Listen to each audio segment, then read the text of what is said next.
नमस्कार, जय हिंद, जय भारत।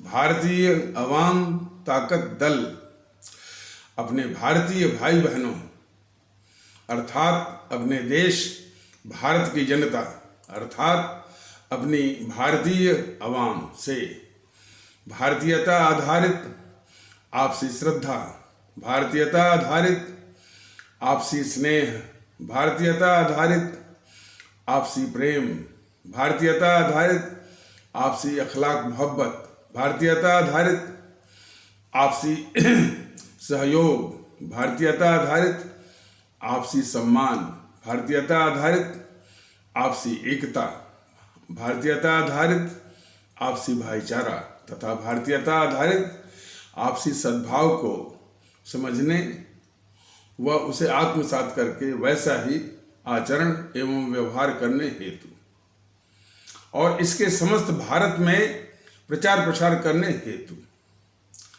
और इसके अहमियत और महत्व को प्रत्येक देशवासी को समझाकर उसे अपनाते हुए वैसा ही और उसी अनुसार आचरण एवं व्यवहार करने हेतु और प्रत्येक देशवासी को अपना ही भारतीय भाई बहन मानकर, समझकर और अपनाकर उनके साथ वैसा ही और उसी अनुसार आचरण एवं व्यवहार करने हेतु सतत, सदैव और हमेशा अदब के साथ, आदर के साथ अर्ज करता है, विनती करता है।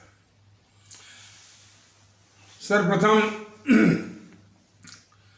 हम पश्चिम बंगाल में रहने वाले जो भारतीय भाई बहन हैं उनको मैं अपनी ओर से बहुत साधुवाद, धन्यवाद और नमन करना चाहेंगे कि वो हमारे परम आदरणीय राष्ट्र महानायक, राष्ट्रभक्त शिरोमणि नेताजी सुभाष चंद्र बोस के प्रति जो उन लोगों की असीम आस्था है, छुई हुई आस्था है, आज उसको प्रकट कर रहे हैं। ये बहुत ही खुशी की बात है, बहुत ही प्रसन्नता की बात है।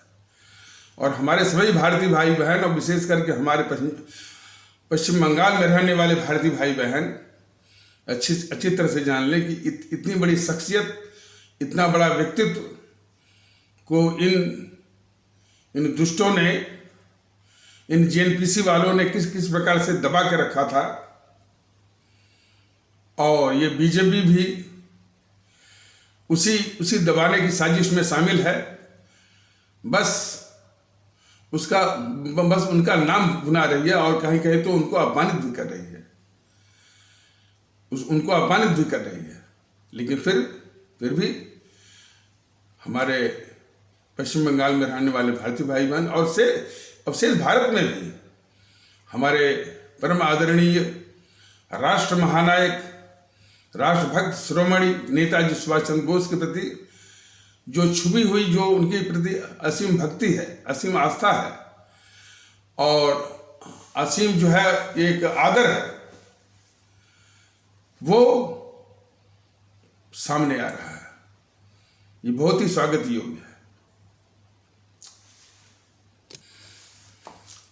और इसके साथ ही भारतीय अवाम ताकत दल अपने आदरणीय भारतीय भाई बहनों और अपनी आदरणीय भारतीय अवाम से ये विनम्र अर्ज करना चाहेगा कि इसकी गूंज पूरे देश में होनी चाहिए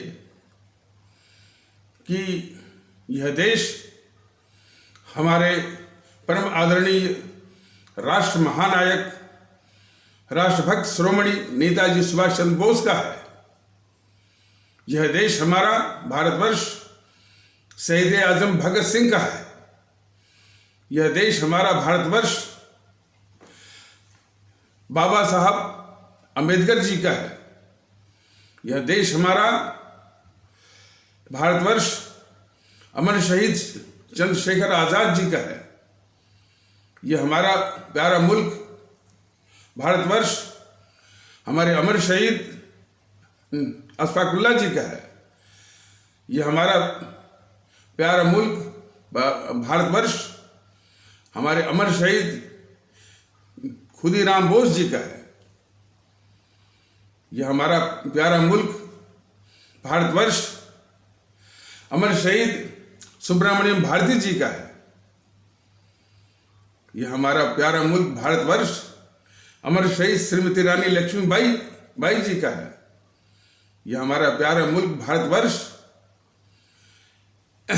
अमर शहीद श्रीमती रानी चंद्रमा जी का है। यह हमारा प्यारा मुल्क भारतवर्ष अमर शहीद श्रीमती रानी गडिलू जी का है। इन गद्दार मोहनदास करमचंद गांधी और गद्दार नेहरू का कभी नहीं है।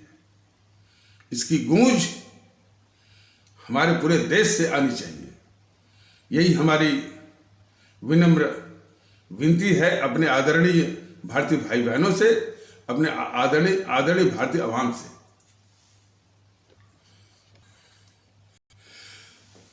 एक विनम्र और आवश्यक विनती यह भी है कि पूरे देश में भारतीयता आधारित एकता और भाईचारा, भारतीयता आधारित आपसी एकता और आपसी भाईचारा इत्यादि लाने के लिए भारतीय आवाम ताकत दल ने YouTube के वीडियो के माध्यम से, और जिन वीडियोस की संख्या लगभग 1000 से भी अधिक हो गई है, काफ़ी सामग्री है, काफ़ी मटेरियल है, काफ़ी उसमें सब्सटेंस है। देश को एक करने की भारतीयता के आधार पर। तो हमारे जो भारतीय भाई बहन हैं सभी, वो इस वीडियो को अधिक से अधिक इसको प्रसारित करवाएं, आगे बढ़ाएं, सब्सक्राइब करें, बेल आइकन की घंटी बजाएं, जो भी इसमें उसकी टेक्नोलॉजीज हैं, और जन जन तक इसको पहुंचाने का काम करें, प्रयास नहीं काम। और ये देश के लिए बहुत उपयोगी होगा। और जितना ही लोगों में ये प्रसारित होगा, लोग इससे अवगत होंगे, लोग इससे आकर्षित होंगे। इसी की आवश्यकता है इस मुल्क की इस समय। अब आप लोग देख रहे हैं कि किस कदर जो है नफरत, आपसी नफरत, तमाम संप्रदाय, जाति, भाषा, प्रांत इत्यादि के आधार पर ये भारतीय समाज विरोधी और भारत विरोधी ताकतें दिन रात जो है स्वयं और अपने कई एजेंटों के द्वारा कर रही हैं। इसलिए इसमें बहुत आवश्यक है भारतीयता आधारित आपसी भाईचारा और भारतीयता आधारित आपसी सद्भाव इत्यादि को वापस लाने के लिए। तो भारतीय अवाम ताकत दल के द्वारा जारी किए गए जो वीडियोस हैं वो जन जन तक पहुंचे, इसको समझें, इसको आत्मसात करें, इसके महत्व को इसके महत्व को समझें। तो यही मेरी विनती है और यही मेरा एक विनम्र अनुरोध है। क्योंकि ये जो प्रयास है हमारा और भारतीय अवाम ताकत दल का, यह दूसरी आज़ादी का है। वो अंग्रेज तो चले गए, लेकिन ये जो उन अंग्रेजों के सिखाए पढ़ाए, उनसे दीक्षा लिए हुए, दीक्षा किस बात की? देश समाज को बांटने की। तो दीक्षा लिए हुए ये काले अंग्रेज जो कि राजनीतिक दलों के निवेश में आप सभी को दृष्टिगोचर हो रहे हैं, इनको भी भगाना है। यह आदेश हमारे शहीद आजम भगत सिंह का है। उनका कहना था कि हम अपनी जान दे करके, फांसी पर चढ़ करके हम लोग जो है इन गोरे अंग्रेजों को तो भगा देंगे, लेकिन इसके बाद जो काले अंग्रेज हैं, जो कि जाति के आधार पर, संप्रदाय के आधार पर, भाषा के आधार पर, इत्यादि के आधार पर इस समाज को बांटते रहेंगे और हमारी आवाम को गुलाम बनाते रहेंगे। इनको भगाने की जिम्मेदारी हम आप लोगों के ऊपर और आगे आने वाली नस्लों के ऊपर छोड़ते हैं। तो ये हमारे शहीद आजम भगत सिंह का आदेश है कि ये जितनी भी विखंडनकारी ताकतें हैं राजनीतिक दलों के वेश में, और उनका नाम लेने की आवश्यकता नहीं है, लेकिन फिर भी जैसे भारतीय जनता पार्टी और गांधी नेहरू परिवार चांडाल चौकड़ी काकस, जिसने कि भारत निर्वाचन आयोग से छल कपट से नाम ले लिया है, वो मान्यता ले रखी है भारतीय राष्ट्रीय कांग्रेस की, लेकिन इसका जो चाल चरित्र और चेहरा है वो गांधी नेहरू परिवार चांडाल चौकड़ी काकस का ही है।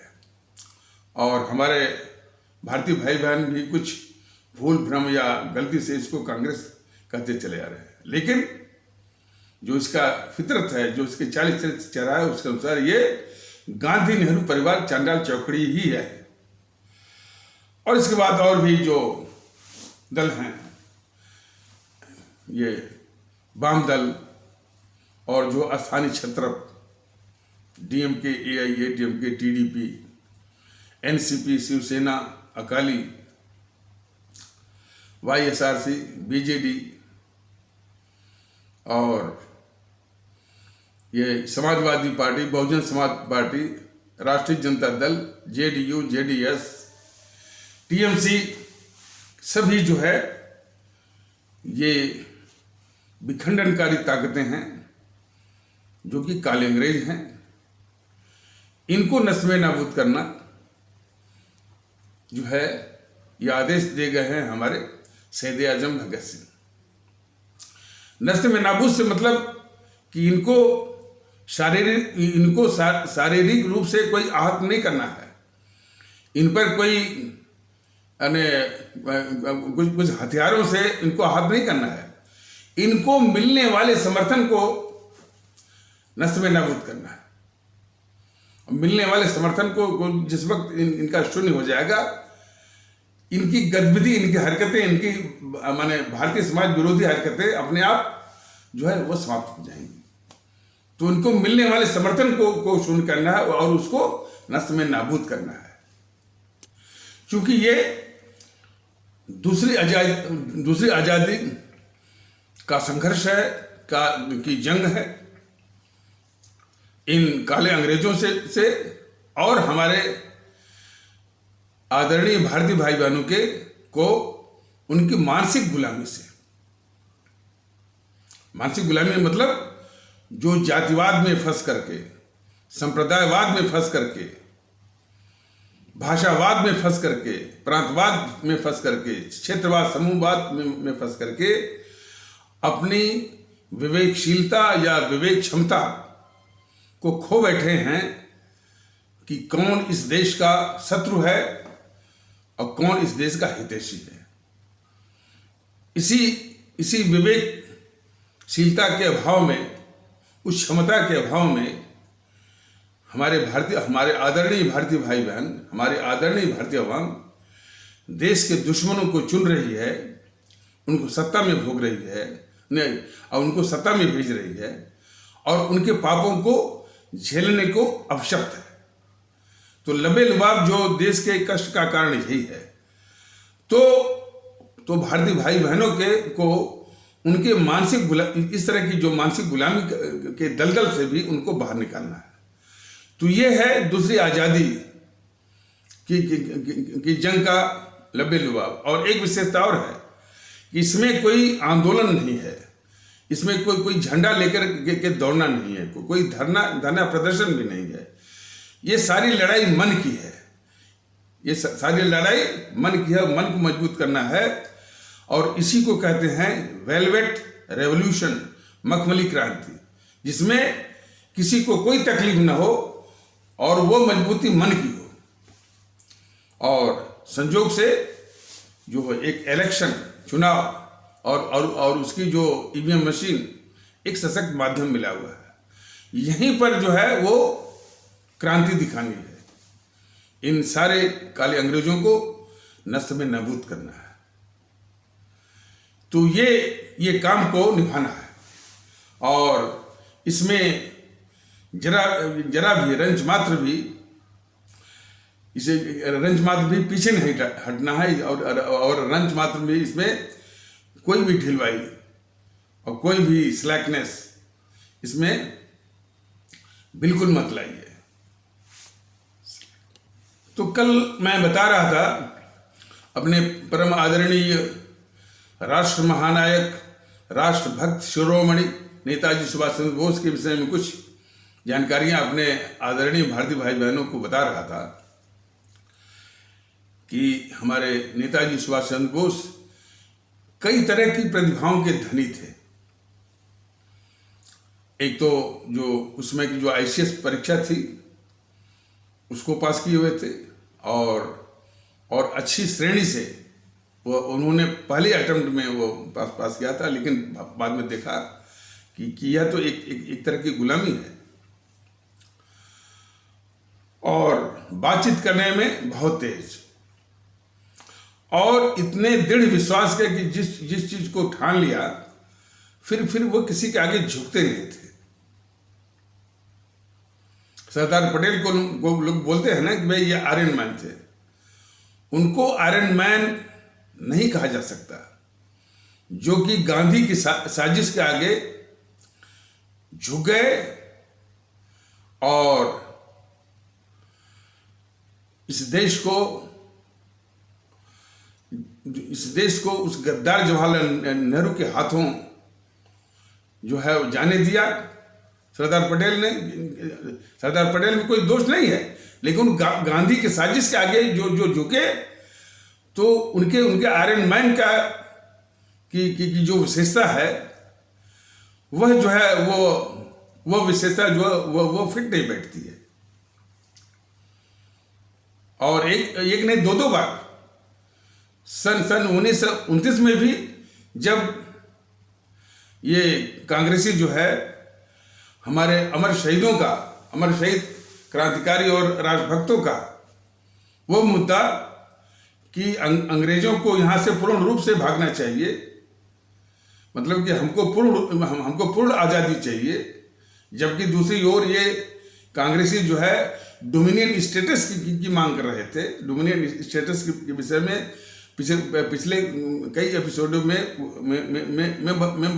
बताया गया है, तो बस उसी की मांग कर रहे थे। लेकिन जब हमारे इन अमर शहीदों का मुद्दा पूर्ण आजादी का अपने अवाम में लोकप्रिय होने लगा तो इन समूहों ने तुरंत उसको चुराने के लिए तो यह आदत आज भी है। भारतीय जनता दल के कई जो लोकप्रिय मुद्दे हैं, लोकप्रिय विषय हैं, उसको इस शब्दों से चुरा रहे हैं। आपने देखा होगा कि ये प्रोग्राम कर रहे हैं कि राष्ट्र सर्वोपरि सिर्फ शब्द चुराया है, वो विचार और वो भावना नहीं है इनमें। तो वही उसी प्रकार जो है जो विचार था हमारे अमर शहीदों का पूर्ण आजादी का, जो कि हमारी आवाम में लोकप्रिय हो रहा था, उसको इन कांग्रेसियों ने चुराया। और चुरा करके जब उसका तमगा लूटने वाली बात हुई तब ये गद्दार मोहनदास करमचंद गांधी जो है वो सरदार पटेल को धक्का दिया और फिर इसको गद्दार जवाहरलाल नेहरू को सामने लाया और कांग्रेस अध्यक्ष बनवाया। और इसी के द्वारा जो है पूर्ण स्वराज की घोषणा 30 दिसंबर 1929 लाहौर में रावी नदी के किनारे घोषणा करवाया। तो एक बार धक्का दिया और दूसरी बार जबकि मतलब कि 15 में से 12 प्रांतीय इकाइयां जो है वो सरदार पटेल के पक्ष में थी और इस नेहरू के पक्ष में कोई नहीं था। लेकिन ये गद्दार मोहनदास करमचंद गांधी अंग्रेजों के इशारे पर जो अंग्रेजों से इसकी गुप्त संधि हुई थी उसके इशारे पर वो उस नेहरू को के हाथों में उस नेहरू को 1946 में अंतरिम मंत्रिमंडल इंटरिम कैबिनेट का प्राइम मिनिस्टर बनाया, जिसके पक्ष में कोई नहीं था सिवाय गांधी के, और जो गांधी स्वयं कांग्रेस का प्राथमिक सदस्य भी नहीं था। तो इतनी बड़ी साजिश के आगे झुके जो हमारे सरदार पटेल, तो कदाप नहीं कहा जा सकता कि वो आयरन मैन के खिताब को डिजर्व करते हैं। आयरन मैन का यदि कोई खिताब को डिजर्व करते हैं तो हमारे सुभाष चंद्र बोस, क्योंकि जब वो साजिश जब कांग्रेस अध्यक्ष का चुनाव था, और जब एक साल जो है 1938 के अधिवेशन में सर्वसम्मत से चुन लिए गए थे कांग्रेस के अध्यक्ष हमारे नेताजी सुभाष चंद्र बोस, और वो कांग्रेस को देशभक्ति के रास्ते पर, देशभक्ति के जज्बों से उस कांग्रेस को चलाना चाह रहे थे, जो कांग्रेस इस अंग्रेजी सरकार की दलाल बनी हुई थी, मुखबिर बनी हुई थी और चमचा बनी हुई थी। तो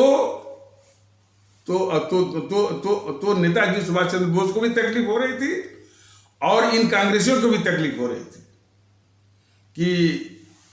कि हमारी तो भूमिका जो है वो मुखबिरी की है, दलाली की है, चमचागिरी की है, और इनकी जो शैली थी वो देशभक्ति की थी। तो दोनों को तकलीफ हो रही थी। तो अगली बार मतलब कि 1939 में ये गांधी मंडली ने ये फैसला किया कि अब इस बार सुभाष बाबू को कांग्रेस का अध्यक्ष नहीं बनने देना है। तो शुरू दे स्टार्ट क्लैमरिंग, मतलब कि वो तभी से वो हल्ला करने लगे कि इस बार जो है वो सर्वसम्मत वाला फार्मूला नहीं चलेगा। इसलिए कि गांधी मंडली को यह आशंका थी, गांधी मंडली को यह आशंका थी कि यदि सर्वसम्मत की बात आएगी तो फिर सुभाष बाबू जो है या सुभाष चंद्र बोस जो है फिर जो है वो कांग्रेस का अध्यक्ष बन जाएंगे। तो इन सबों ने कहा कि इस बार जो है सर्वसम्मत नहीं बल्कि इस बार कंटेस्ट होगा, प्रतियोगिता होगी या जो चुनाव होगा। और इन सब गांधी मंडली ने ये सोचा कि चुनाव में हम कोई कैंडिडेट खड़ा कर देंगे, प्रचार करेंगे और उस चुनाव में हम सुभाष चंद्र बोस को हरा देंगे। ये साजिश थी गांधी मंडली की और गांधी की।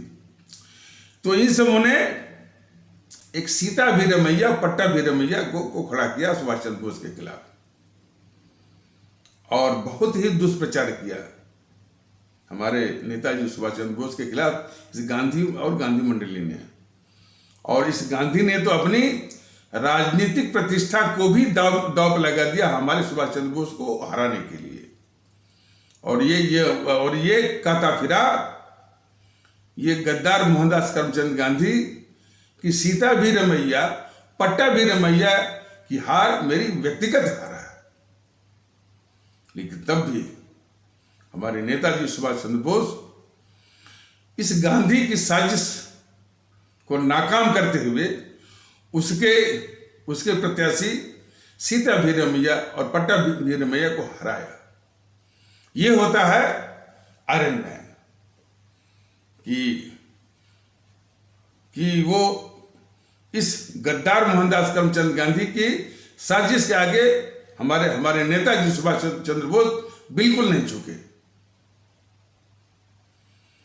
तो खैर तो मैं बता रहा कि जिन बातों पर वो दृढ़ रहा करते थे तो कोई दुनिया की ऐसी ताकत नहीं थी जो कि उनको झुका दे। और बुद्धि में, विजडम में बहुत ही शार्प माइंडेड, बात करने में भी बहुत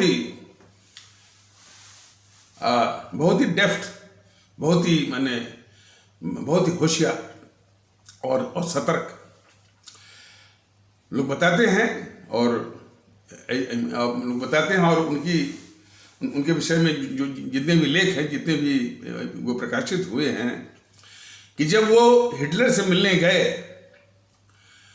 तो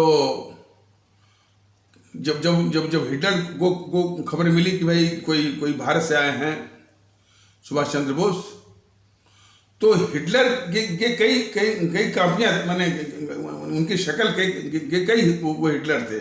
क्लोन कर लीजिए, क्लोन या जो भी कर लीजिए, क्लोन तो उसमें नहीं रहा होगा, लेकिन हिटलर की शक्ल बनाए हुए कई उसके और भी लोग थे। तो ये खबर पाते ही तुरंत वो हिटलर आ गया कि कहिए क्या काम है, लेकिन ये बोलते गए नहीं, हमको हिटलर जी से मिलना है। क्यों? ये ताड़ गए कि भाई हिटलर इतना बड़ा तानाशाह, इतना बड़ा शासक जो है, हम जैसे को तुरंत वो मिलने आ जाएगा। ये तुरंत उनकी बुद्धि ने काम किया। तो उसके जितने भी ट्रू कॉपी वाले, हम शक्ल वाले वो आते गए, बराबर ये बोलते कि नहीं हमको वो हिटलर जी से मिलना है। और अंत में जो असली हिटलर था तब वो बाहर आया और ये तभी ताड़ गए और तब उससे मिले। तो इतनी शार्प माइंडेड हमारे नेताजी सुभाष चंद्र बोस थे। खैर, इस देश की प्रोविडेंस ने साथ नहीं दिया और ये धोखा इस देश के साथ हुआ। और हमारा देश कल्पना कर सकता है कि जैसा कि मैंने बताया था, यदि ये देश हमारे सुभाष चंद्र बोस के हाथों में होता तो उनके इस सख्त और अनुशासित व्यवस्था के कारण जो है पूरे देश में किसी की ये जरूरत नहीं होती जो कहता कि गर्व से कहो हम हिंदू हैं। कोई किसी की ये जरूरत नहीं होती को कहे कि हम गर्व से कहो कि हम मुस्लिम हैं। किसी की ये जरूरत नहीं होती कि गर्व से कहो हम तमिल हैं, बंगाली हैं। वो सिर्फ अपने को भारतीय समझता है। वो अपने शासनकाल में सबको पीट पाट करके भारतीय ही वो बना देते हैं। और उनके कुशल और जितना अभिशाप, जितना दुख ये गद्दार नेहरू दे गया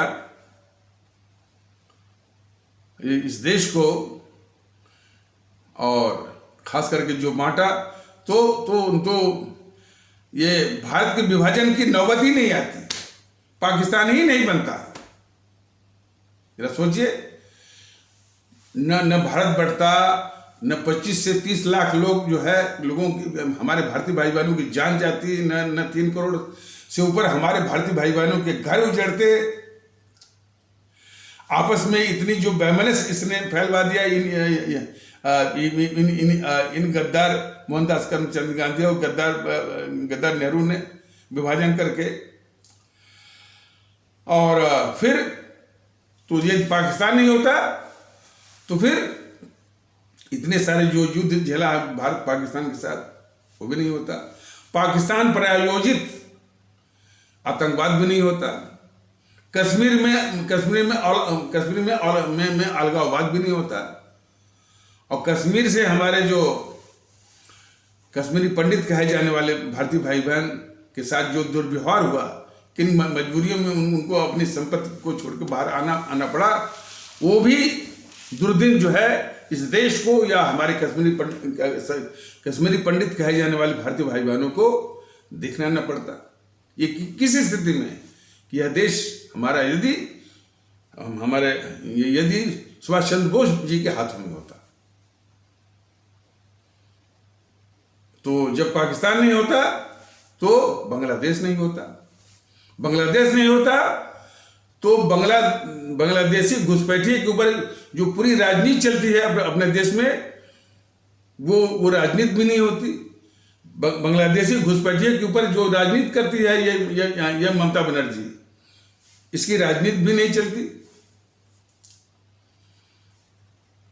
और उनके कुशल प्रशासन और नेतृत्व को देख करके कई और जो देश जो है, जो इस अखंड भारत के हिस्से हैं, जैसे कि बर्मा है, नेपाल है, तिब्बत है, ईरान है, इराक है, मलेशिया है, इंडोनेशिया है, श्रीलंका है, मालदीव है, ये सब जो है अपने आप अपने को सुरक्षित करने के लिए नेताजी सुभाष चंद्र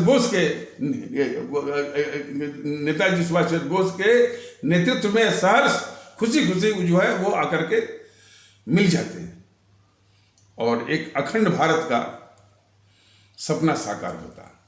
लेकिन क्या विधि को या प्रोविडेंस को, संजोग को ये मंजूर नहीं था और हमारे और इन गद्दारों ने, खास करके नेहरू ने और अमेरिका, इंग्लैंड और रूसी शासकों के से मिलकर के हमारे परम आदरणीय राष्ट्र महानायक, राष्ट्रभक्त शिरोमणि नेताजी सुभाष चंद्र बोस को रूस के जेलों में निर्मम यातनाओं के साथ वो मरवा दिया। ये है वास्तविकता।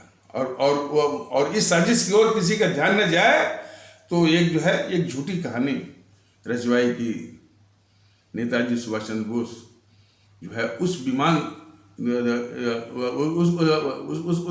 विमान दुर्घटना में उनकी मृत्यु हुई जो जापान के टोक्यो से रंगून के लिए रवाना हुआ था और वो दुर्घटना ताइवान के पास हो गई। इस तरह की एक झूठी कहानी इसने रचवाई इस गद्दार जवाहरलाल नेहरू ने। और उस झूठी कहानी पर रिटायर्ड सुप्रीम कोर्ट के जजेस की अध्यक्षता में कमीशन ऑफ इंक्वायरी के द्वारा ठप्पे लगवाए कि किसने, गद्दार जवाहरलाल नेहरू ने। इसके बाद उसकी बेटी गद्दार इंदिरा गांधी ने भी रिटायर्ड सुप्रीम कोर्ट के जज की अध्यक्षता में कमीशन ऑफ इंक्वायरी के द्वारा, और जैसे कि इस गद्दार नेहरू ने वो शाहनवाज करके कोई रिटायर्ड सुप्रीम कोर्ट के जज थे उनके द्वारा, और इस गद्दार इंदिरा गांधी ने कोई खोसला साफ करके रिटायर्ड सुप्रीम कोर्ट के जज थे उनकी अध्यक्षता में कमीशन ऑफ इंक्वायरी के द्वारा इस पर ठप्पे लगवाए। ये तो संजोग कहिए कि जो तीसरा कमीशन जो कि पटना हाई कोर्ट के आदेश से बना था, मुखर्जी कमीशन, उसने पर्दाफाश कर दिया कि भाई जो ये कहानी रची गई है कि नेताजी की मृत्यु जो है हवाई जहाज दुर्घटना में हुई, वो सही नहीं है। लेकिन फिर भी अभी देश पर ये कर्ज है, उसका दायित्व है कि आधिकारिक रूप से, सरकारी रूप से ये पता तो करे कि हमारे इतने बड़े देश के इतनी बड़ी शख्सियत, परम आदरणीय राष्ट्र महानायक, राष्ट्रभक्त शिरोमणि नेताजी सुभाष चंद्र बोस की मृत्यु जो अभी भी रहस्य के गर्त में गिरी हुई है, पर्दा पड़ा हुआ है, उस पर्दे को हटाए और जो है उसकी वास्तविकता से और जो है अपने नेताजी सुभाष चंद्र बोस की मृत्यु की वास्तविकता से अपने आदरणीय भारतीय भाई बहनों को, देशवासियों को, हमारे आदरणीय भारतीय अवाम को अवगत कराया। ये ममता बनर्जी सिर्फ बैनर लगाती है हमारे परम आदरणीय राष्ट्र महानायक, राष्ट्रभक्त शिरोमणि नेताजी सुभाष चंद्र बोस को। ये सम्मान देना चाहती है।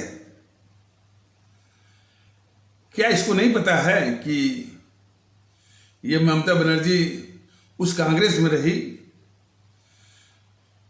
जिस कांग्रेस का नेहरू जो है वो अंग्रेजों के माउंटबेटन से मिलकर के वो दस्तावेज तैयार करवाया जिस दस्तावेज के अनुसार हमारे इतनी बड़ी शख्सियत परम आदरणीय राष्ट्र महानायक, राष्ट्रभक्त शिरोमणि नेताजी सुभाष चंद्र बोस को अंतर्राष्ट्रीय अपराधी घोषित किया गया।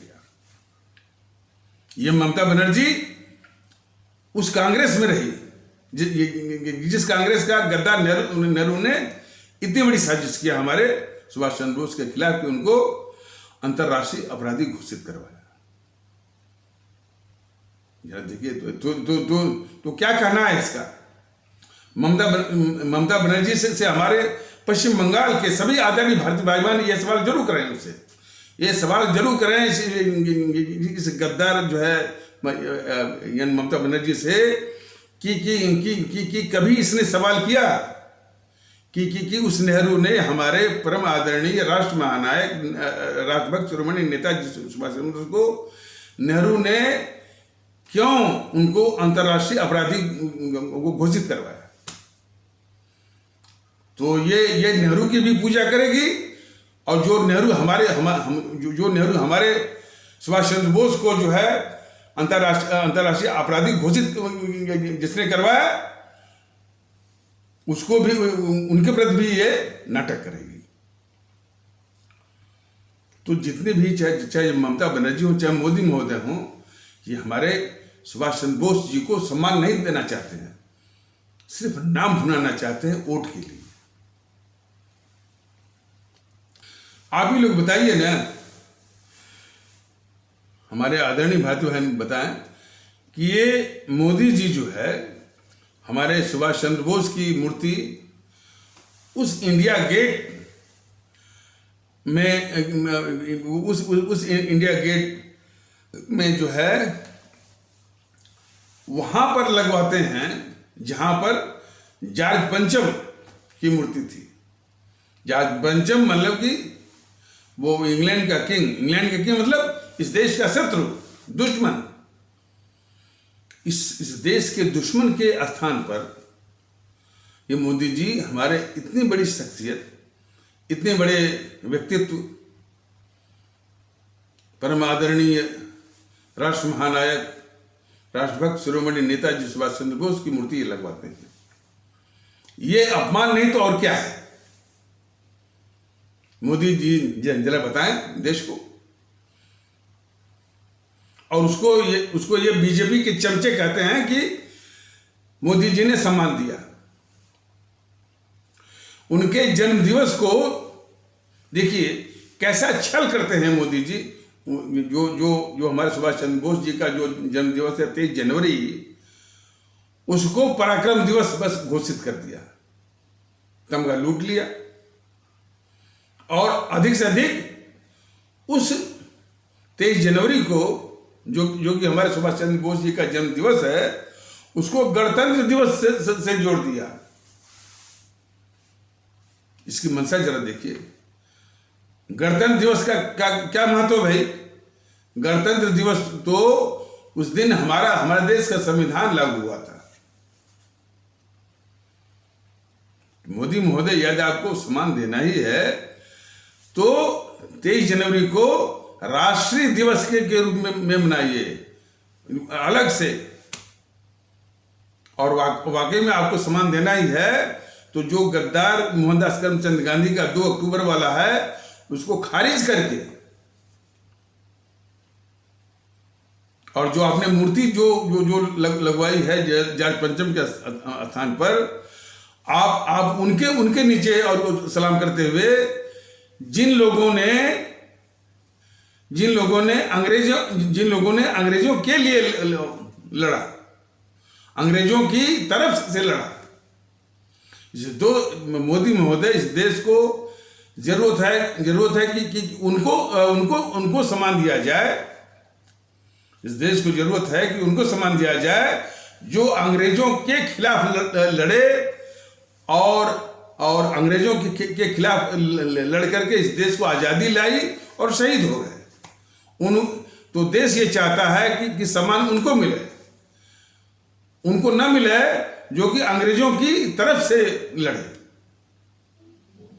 ये तो वही है सब जो कि इस गद्दार मोहनदास करमचंद गांधी ने 1913 में आकर के अफ्रीका से तो वो अंग्रेजों ने इसको इस गद्दार मोहनदास करमचंद गांधी को पैराशूट करवाया था। किस लिए?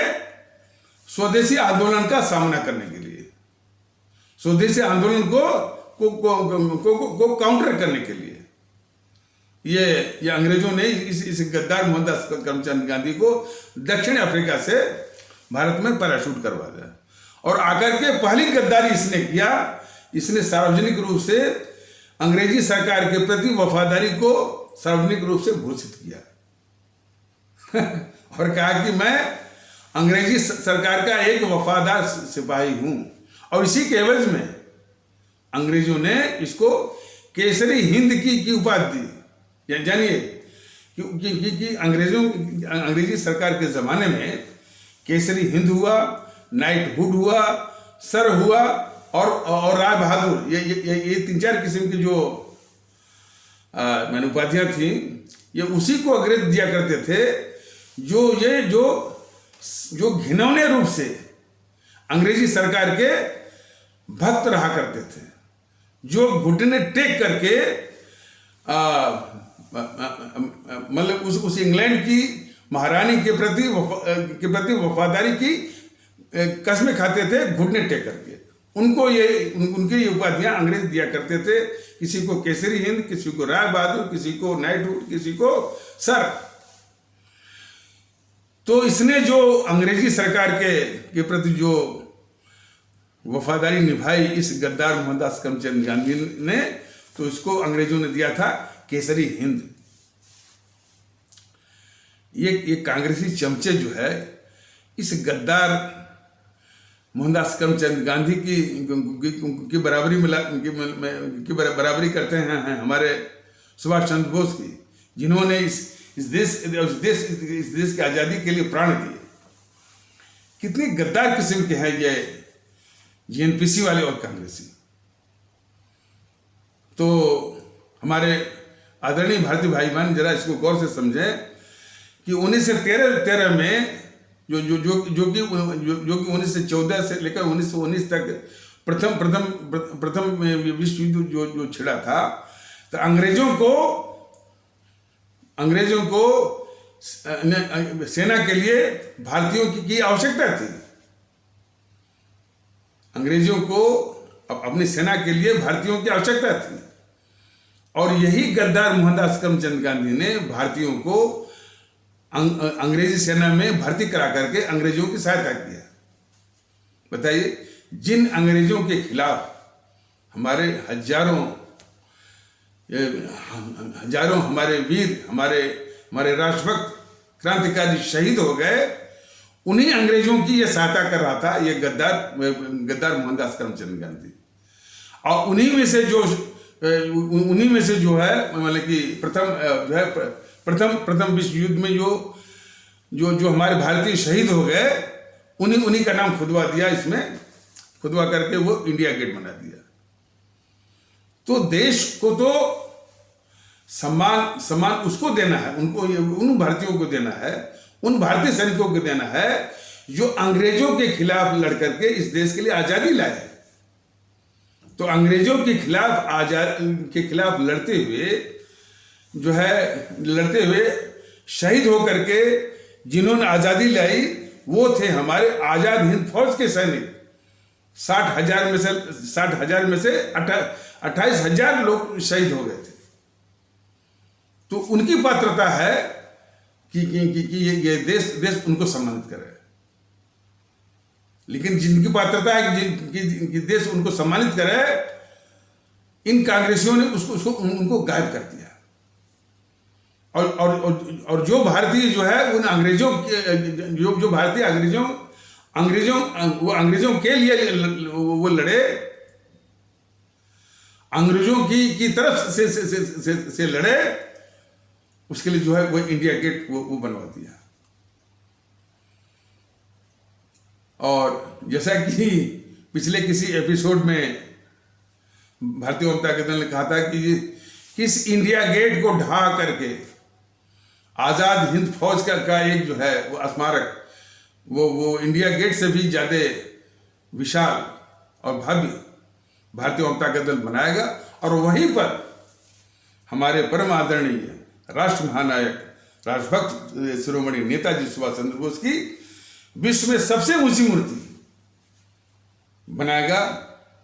तब जाकर के उनका जो आधिकारिक जो हक है सम्मान मिलने का जो है वो सम्मान उनको मिल पाएगा।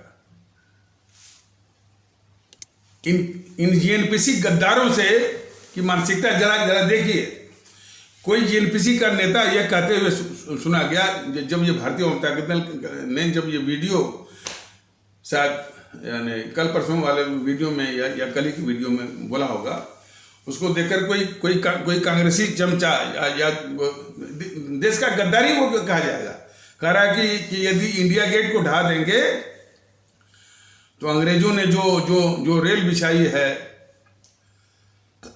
जो वह क्या उसको भी उखाड़ देंगे।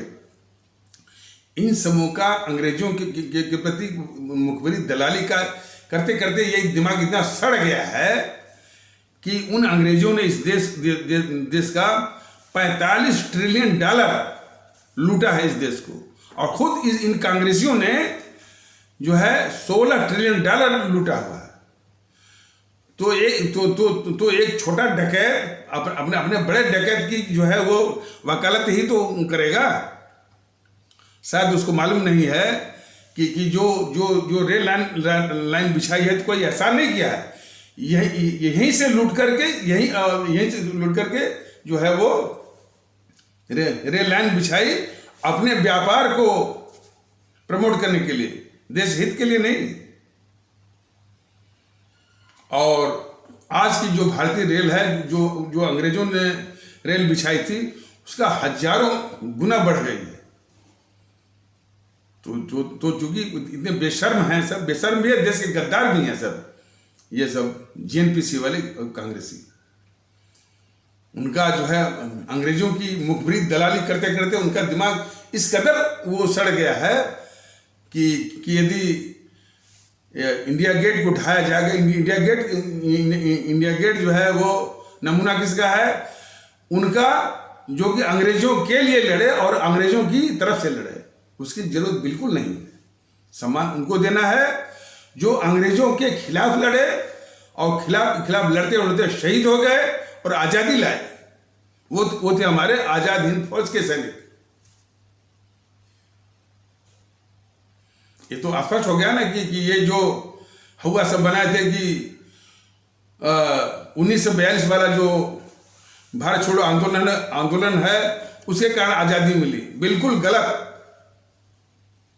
अब तो ये कुछ जो टीवी चैनलों को भी कहने की हिम्मत अब हो गई है कि अंग्रेज यहां से भागने को मजबूर हुए सिर्फ जो हमारे आजाद हिंद फौज के शहीद हुए सैनिकों की शहादत और कुर्बानी से प्रेरित होकर के अंग्रेजी सेना में जो बगावत हुई उससे डर करके भागे हैं अंग्रेज।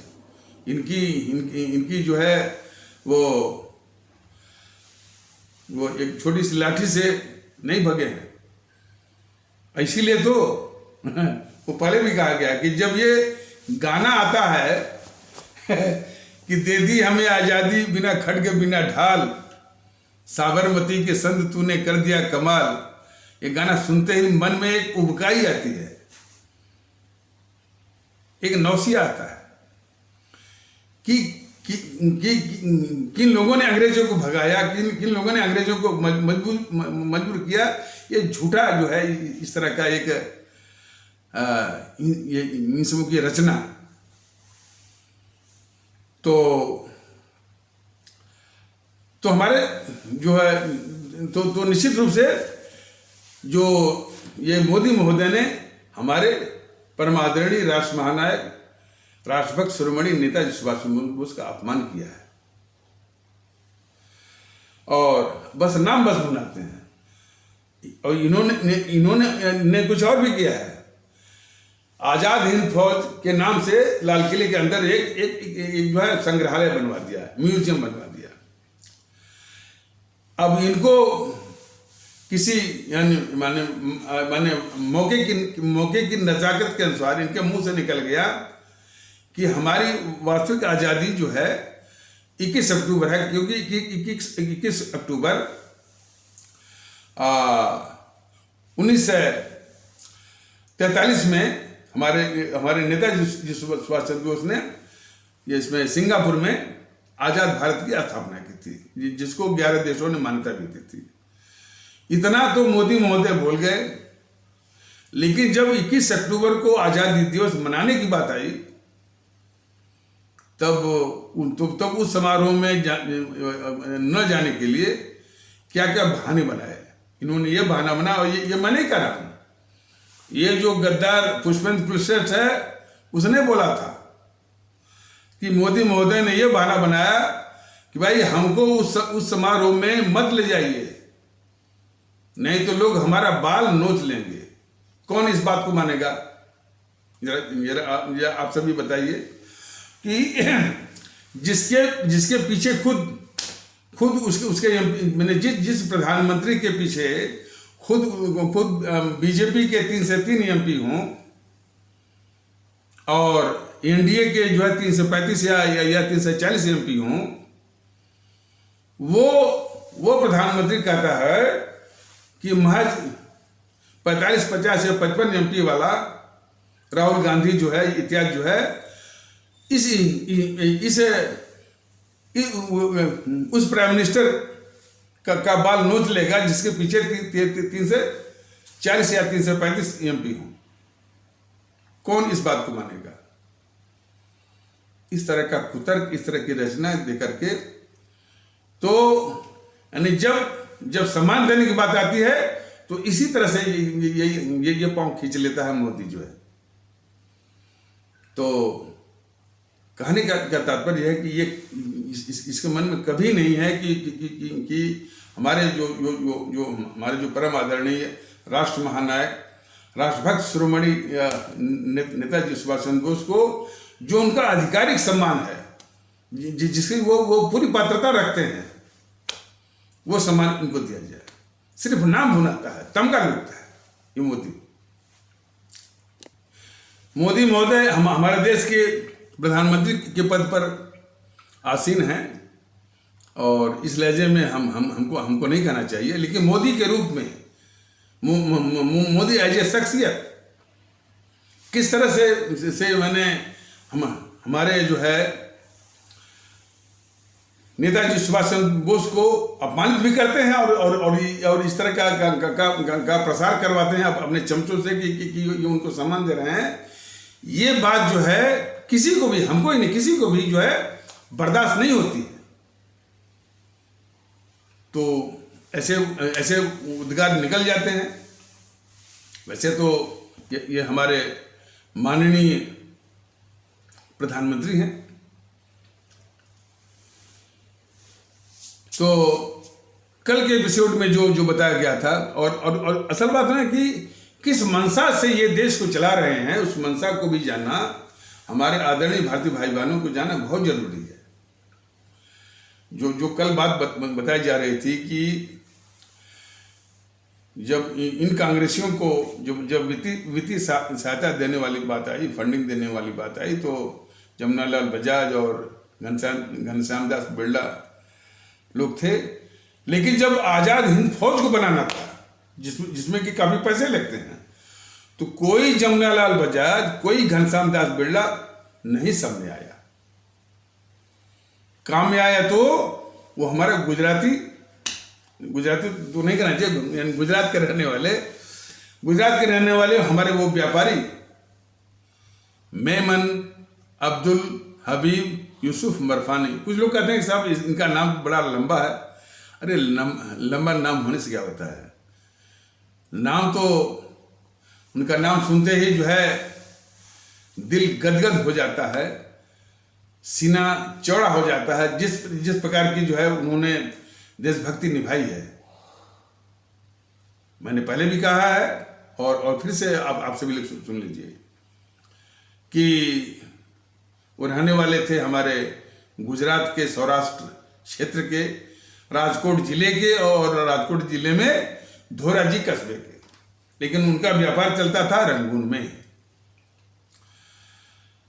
चाहे ये जमुनालाल बजाज हो, चाहे घनश्याम दास बिरला हो, चाहे आजकल के अंबानी हो, अडानी हो, जो कोई भी यानी इन राजनीतिक पार्टियों को जो डोनेशन या योगदान जो करते हैं, तो अपने मुनाफे का, अपने प्रॉफिट का एक लाभांश ही जो है वो योगदान करते हैं।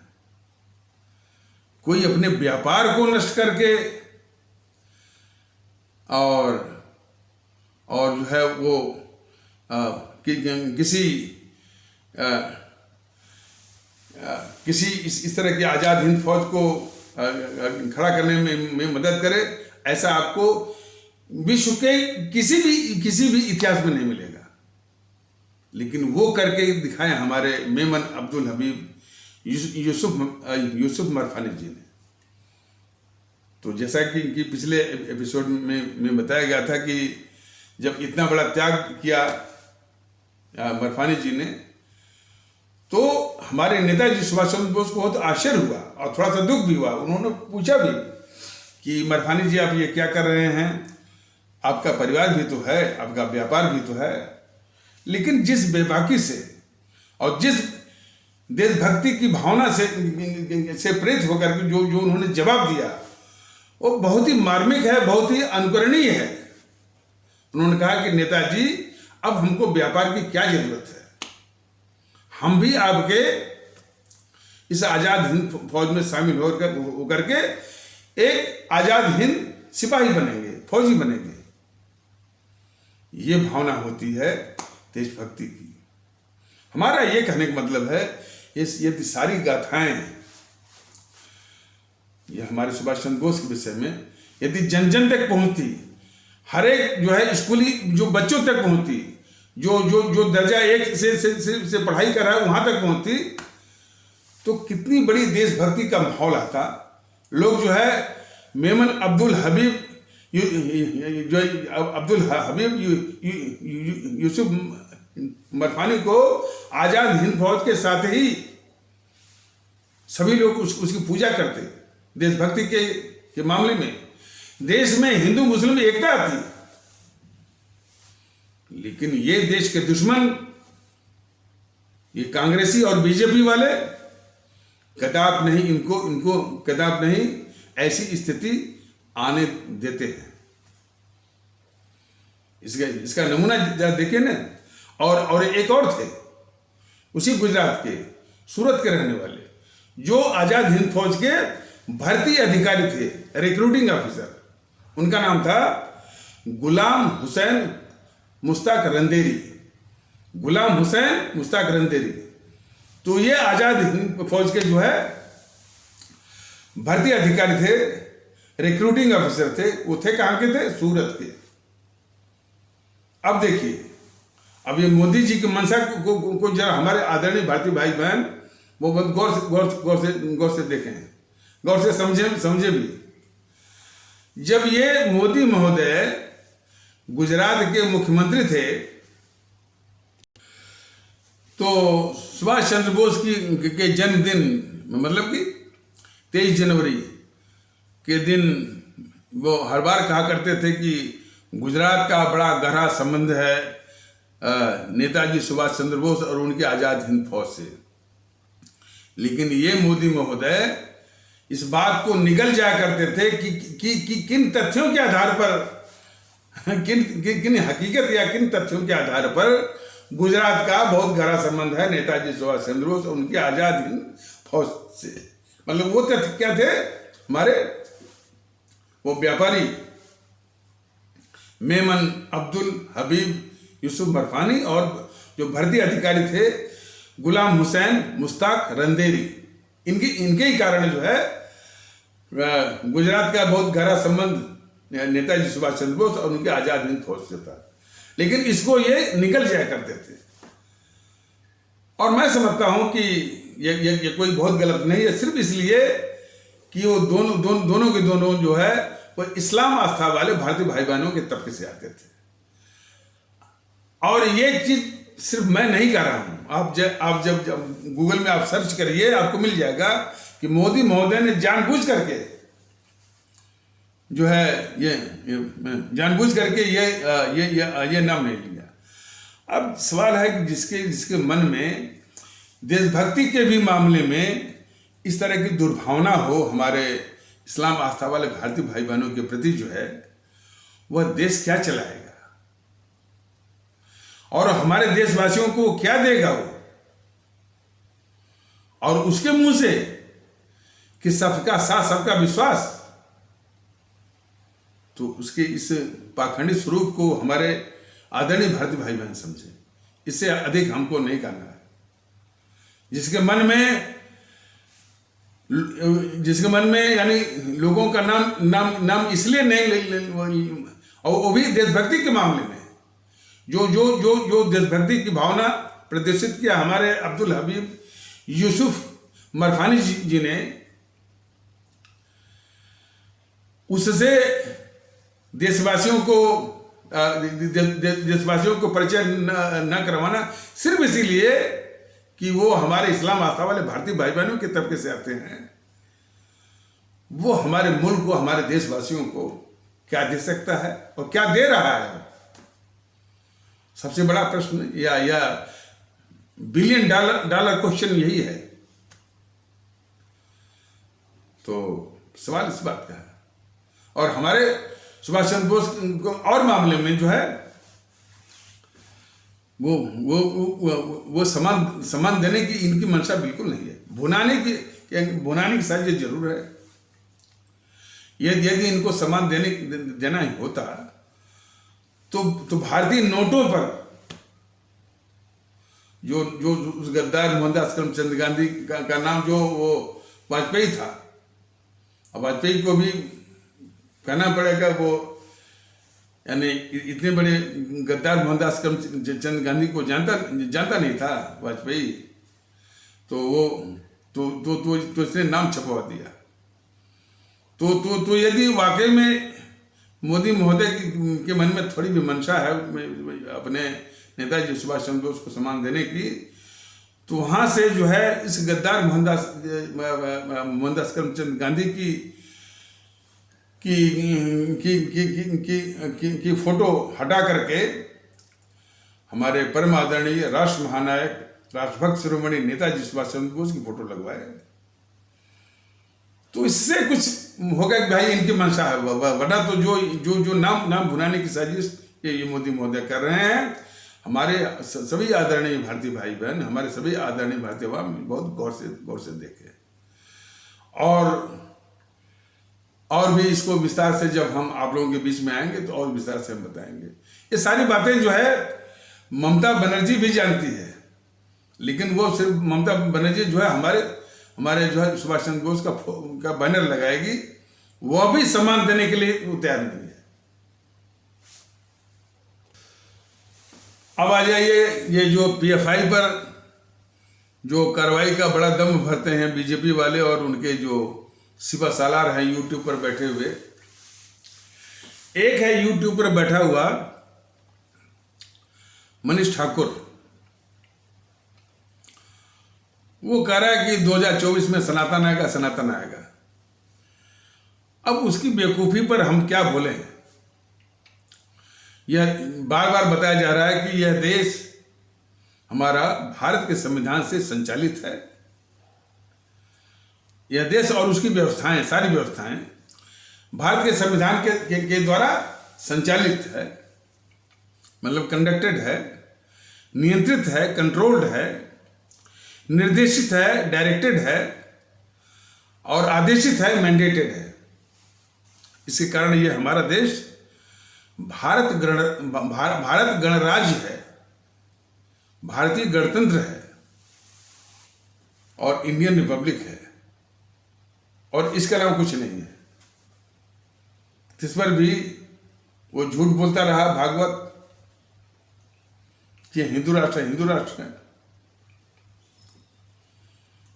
और उसी प्रकार ये बेवकूफ़ी कर रहे हैं बीजेपी के सिपा सालार यूट्यूबर मनीष ठाकुर जैसे। और इतनी एक मूलभूत बात, बेसिक बात कि हमारा देश पंथ आधारित नहीं है,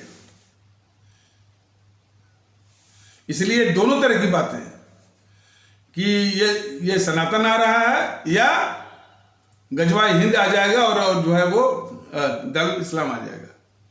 दोनों बातें गलत ही नहीं, खुराफाती हैं।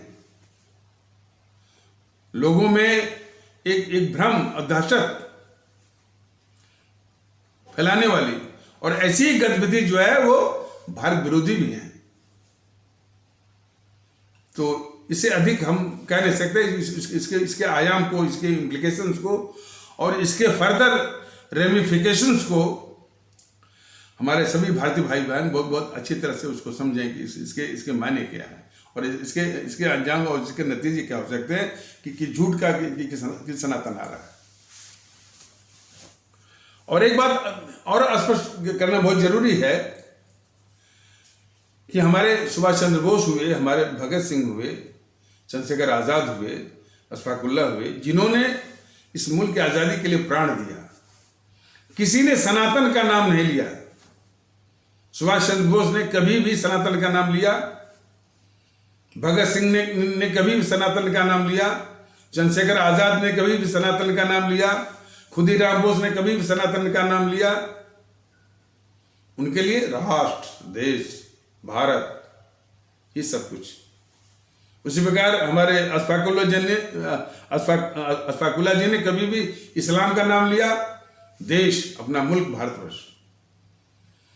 लेकिन इन समूह की गद्दारी तो देखिए, जब उन्होंने अपने प्राण देकर के देश के लिए आजादी ला दी, तब ये खुराफाती फिर से शुरू हो गए। सनातन मुस्लिम, सनातन मुस्लिम। भारतीय जनता दल ने बराबर ये कहा कि भाई सनातन हो चाहे इस्लाम पंथ हो, नहीं सनातन इस्लाम, सनातन इस्लाम नहीं। जब हमारे इन अमर शहीदों ने अपना प्राण देकर, अपने आहुति, प्राणों की आहुति देकर के जब आजादी ला दी, तो सनातन इस्लाम का ये सब जहर बो रहे हैं। सब सवाल इस बात का है, न तो सनातन जहर है, न तो इस्लाम जहर है। ये दोनों, ये सभी, इतना ही नहीं बल्कि हमारा ईसाई पंथ है, हमारा सिख पंथ है और भी बौद्ध, जैन और पारसी पंथ है, सभी सामान्य नहीं है। लेकिन उनसे बस यही है कि उसको व्यक्तिगत आस्था मान करके, उसको व्यक्तिगत तरीकों से जो भी आपका है, जो निभाना है, माने जन्म के समय और भी संस्कार होते हैं, शादी, विवाह के समय, मृत्यु के समय जो भी संस्कार होते हैं उसको निभाइए, लेकिन व्यक्तिगत रूप से। सामूहिक जीवन जो है हमारा शुद्धतः भारतीय राष्ट्रीय है। यहां पर किसी भी पंथ की कोई भूमिका नहीं। अब तो इतना जो है वो सभी को जानना चाहिए कि हमारे अमर शहीदों ने कभी भी सनातन का, इस्लाम का की बात ही नहीं कही, न बात कही, न उनके मन में था। उनके मन में था राष्ट्र, भारतवर्ष। लेकिन ये दुष्टवे जब आजादी मिल जाती है, तब इनकी खुराफात जो है वो सामने आती है। तो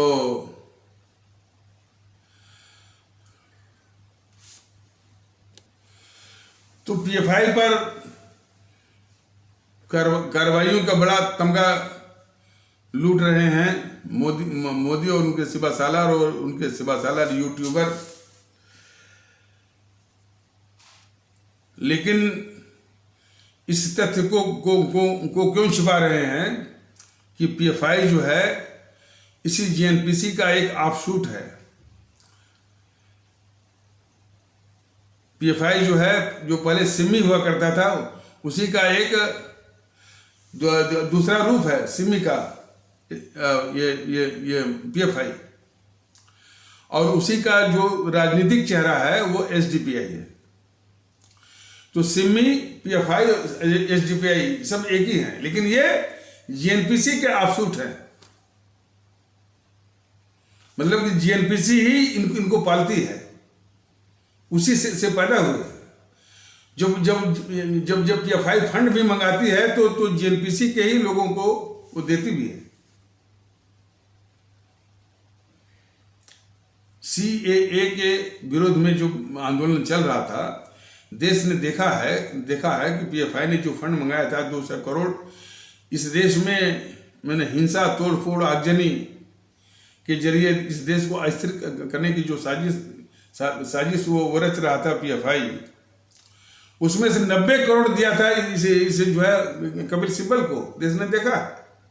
लेकिन लेकिन बात यह है कि मोदी जी ने आज तक उसकी जांच करवाई। तो मोदी जी कपिल सिब्बल को भी बचाएंगे, सीए की हिंसा जिसने भड़काई सोनिया गांधी, राहुल गांधी, प्रियंका गांधी को भी बचाएंगे, और जिसने हिंसा करवाई केजरीवाल, ताहिर हुसैन और अमानतुल्लाह के द्वारा, उस केजरीवाल को भी बचाएंगे। सिर्फ कार्रवाई के नाम पर, कर्तव्य के नाम पर सिर्फ ताहिर हुसैन और अमानतुल्लाह, भाई अमानतुल्लाह और ताहिर हुसैन तो मोहरे हैं ना। अमानतुल्लाह और ताहिर हुसैन इस गद्दार केजरीवाल के मोहरे हैं। तो जो मगरमच्छ को, चाहे वो केजरीवाल हो, चाहे सोनिया गांधी और राहुल गांधी, प्रियंका गांधी, उनको बचाएंगे, कपिल सिब्बल को बचाएंगे, और सिर्फ इन्हीं दोनों को लटकाएंगे। ये इनके राष्ट्रवाद निभाने का इनका तरीका है। और उसी प्रकार पीएफआई पर कार्रवाई करेंगे, और जो पीएफआई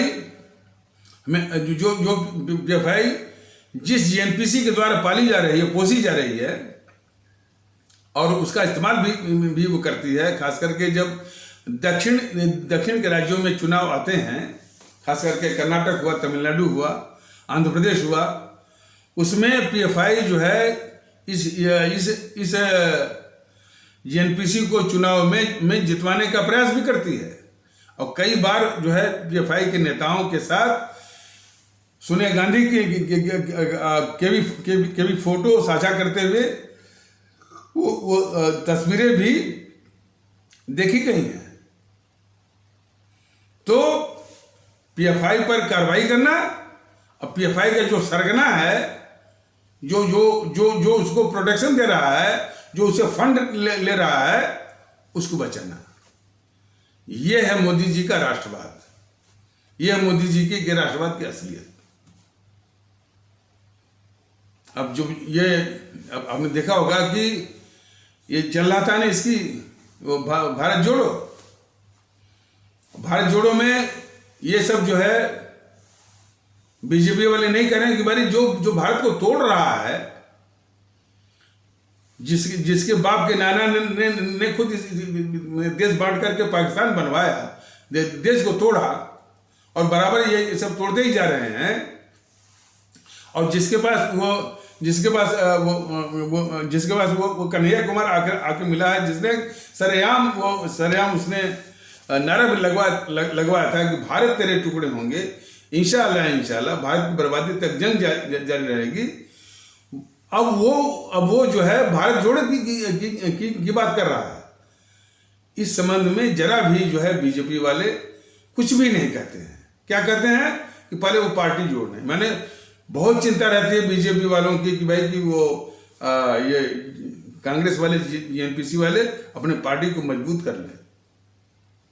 बहुत चिंता रहती है कि किसी तरह से ये पार्टी खड़ी हो जाए, लोगों को जोड़ करके वो जीएनपीसी मजबूत हो जाए, ये चिंता रहती है। ये नहीं बताना रहता कि कितनी खतरनाक और कितनी गद्दार है ये इस देश की।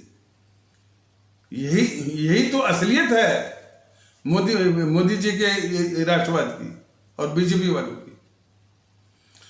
तो अब आपने देखा होगा कि जो ही कार्रवाई हुई पीएफआई पर, जो है ये इस राहुल की भारत यात्रा ही रुक गई। मतलब कि पूरे की पूरा भारत यात्रा जो है पीएफआई पर ही वो निर्भर थी।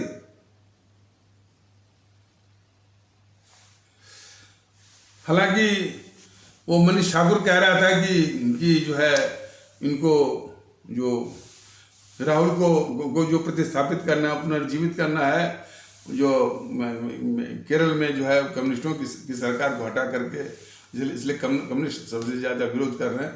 ये सब दिखावा है।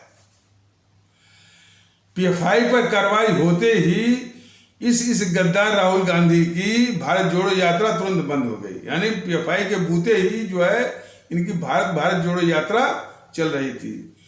जो पीएफआई इस देश को तोड़ने में लगी हुई है, जो कन्हैया कुमार इस देश को तोड़ने में लगा हुआ है, जो खुद जेएनपीसी जो है इस देश को तोड़ा है, वह जो है भारत जोड़ो की जो है वो जो है भारत जोड़ो की बात कर रहा है।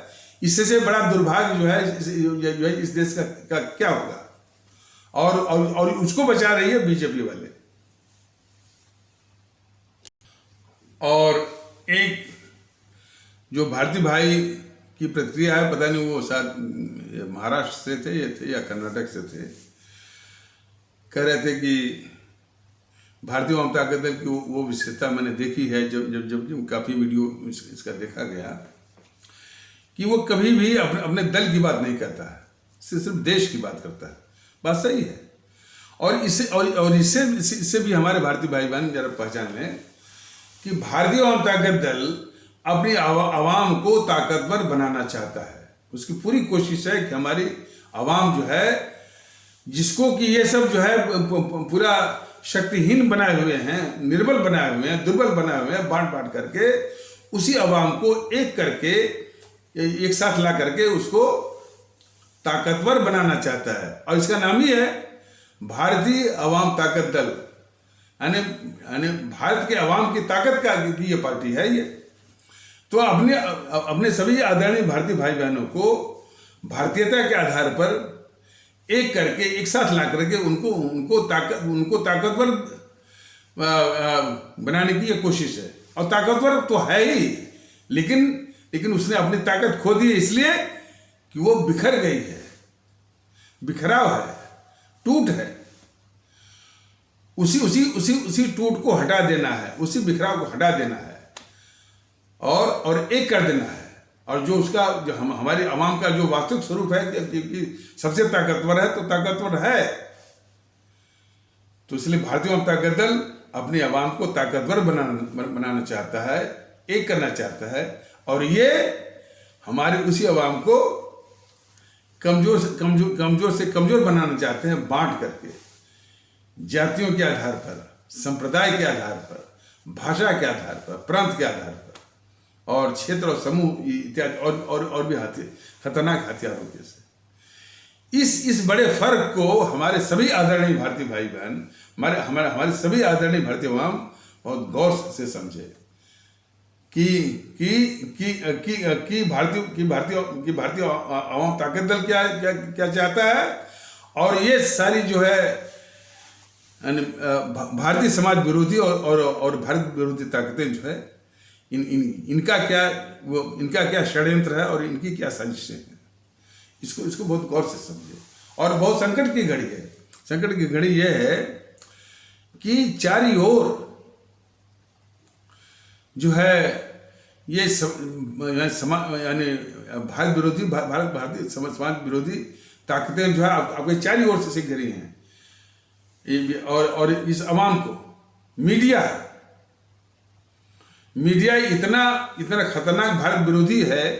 और ये सारा मीडिया जो है स्थापित किया हुआ और फैला गया, माने इस्टेब्लिश एंड प्रोलिफरेटेड, दोनों माने स्थापित किया हुआ और फैला गया। किसके द्वारा है?